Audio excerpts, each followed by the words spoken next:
Hi mga B! Welcome to a day in my life as an eduk student na kung saan-saan na nga nakarating B!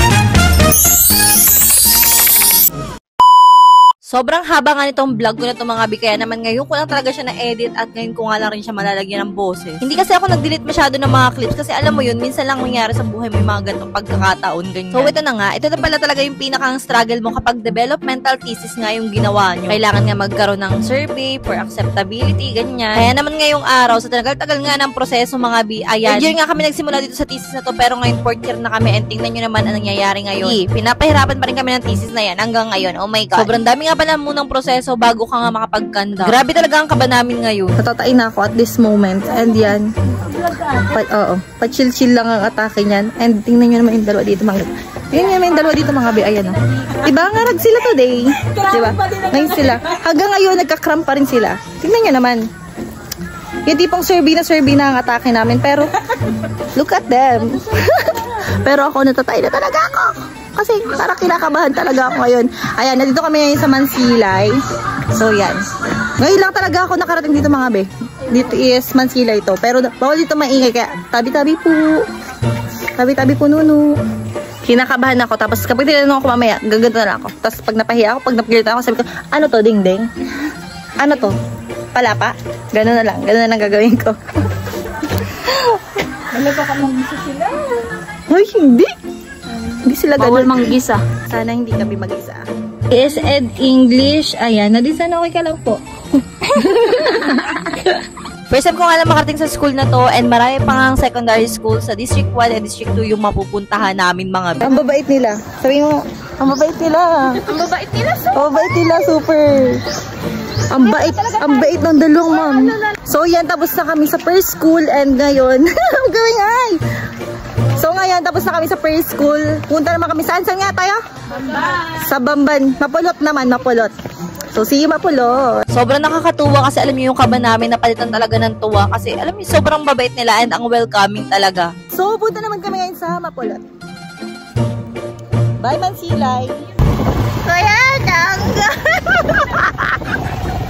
So yan, grabe talaga ang support sa akin nila sa pag-vlog. As in, itinigil pa nila yan dito para lang, ayan, mabidyohan ko siya. Nakakainis kasi meron palang magandang tulay sa Mapulot nga ba yun na daan. Tapos, ayan, di ko nga na-video. Sobrang kaingayan ko nga sa kadaldalan ng babaeng to. Ayan, di ko na nga namalayan. Nalampasan na pala namin yung tulay doon.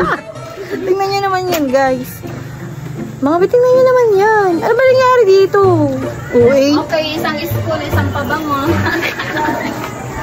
So, second school na nga namin itong Mapulot and tingnan nyo naman yan na para bang hindi na uubusan ng energy dyan si Angel. So, dahil nga mountain zone ito, medyo malalayo rin nga yung mga pagitan ng school. Kaya naman, ayan, pagdating talaga namin dito, nag-ayos muna kami. Syempre, para naman maayos-ayos naman kami pagharap sa mga teachers. And ayan, inilagay na nga muna ni Kevin dito yung mga pagkain namin kasi dito na nga rin kami maglalunch sa kubo. Buti na lang may kubo dito mga medyo maputik naman talaga yung daan. Kaya ayan, tingnan nyo naman si Nadine. Nagre-reklamo na kaagad doon sa pantalon niya na naputikan nga raw. Hindi nga namin alam, pero alam nyo yun, kada school talaga yung feeling namin is parang kinakabahan kasi nga siguro first time namin makakaharap yung mga teachers na magiging parte nga nitong aming study. Ayan, so far so good naman. Wala na masyadong problemang nangyari. May mga kaunti lang na po na sa materials namin. Pero ayan, open naman kami lagi for suggestion. At yan, kumain lang kami ng lunch and mag-proceed na nga ulit kami sa susunod na school. Bye Mapulot!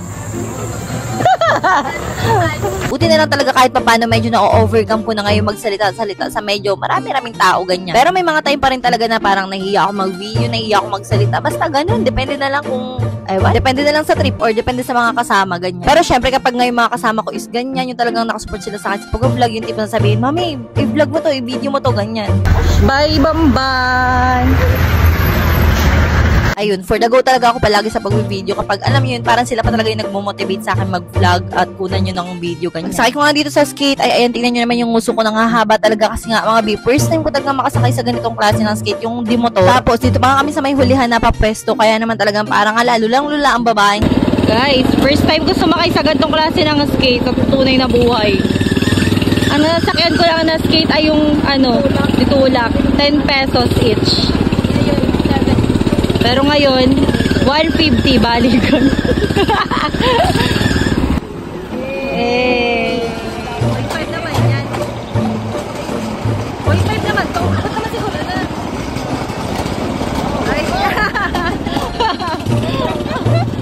Ay po kayo sa vlog. Nagbabaan na nga yung mga pasahero dun sa parting Katimo, kaya ayan, medyo nagluag na nga dito and napapresto nga ako dun sa may paloob. Sa mga bimas, nakakalula pala kapag andun ka nga sa prestong pagitna. Ewan ko ba, pero parang nahihilo talaga ako dyan, nalulula talaga ako ng mga oras na yan, kaya buti na lang may dala nga akong candy. Inuna na nga muna namin itong pinakadulo, San Mandelcar, kasi nga hapon na rin, para umabot kami kahit papano dun sa dalawa pang schools na pupuntahan namin. Pagod te, San Mandelcar na kami.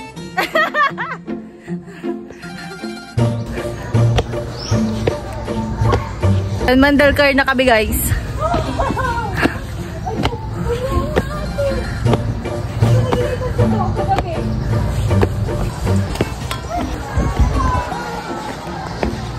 Bye-bye, San Mandelcar!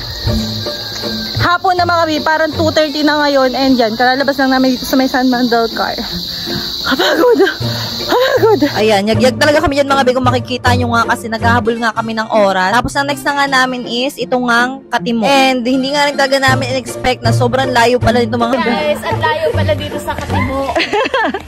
Malapit pa taas. To the moon. To the moon ang school ng Katimo. Sobrang layo pala itong Katimo. Ayun o. Galing kami dun sa may Riles. Tapos tingnan nyo naman. Hindi pa natatanaw.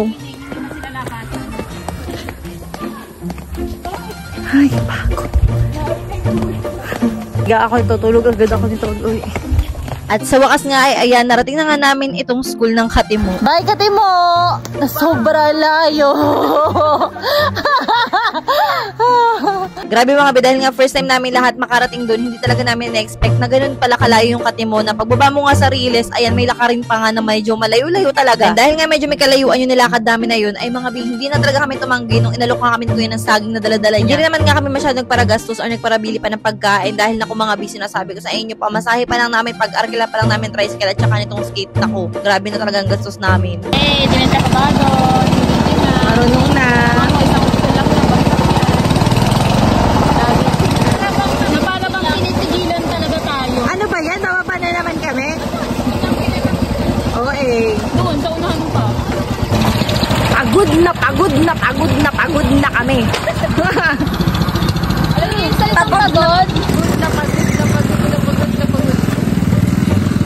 Finally, narating na nga rin namin itong kinatakutan and medyo alanganin na nga ng mga oras na to kasi labasan na nga sila. Bye, kinatakutan! Last na ng railroad. Ayan. Ginabi kami. And thank you talaga kay ma'am kasi pinagbigyan niya kami kaagad-agad. Kahit gabi na, ayan. Pinagbigyan niya talaga kami makapagsagot siya ng survey. Thank you po kay ma'am. And ayan, sumakses talaga ang mga babaeng ito ngayong araw kasi natapos nga namin ang mountain zone at saka ang railroad zone. Ayan, kaya kita nyo ba yan? Parang kitikit talaga ang mga babaeng yan ngayon. Sobrang nakakatuwa naman talaga and ang satisfying. Alam nyo yun. So highway na lang yung natitira and ang metro zone. Okay na gabihin. Tapos na ang railroad and tapos na rin ang mountain. Bukas highway naman.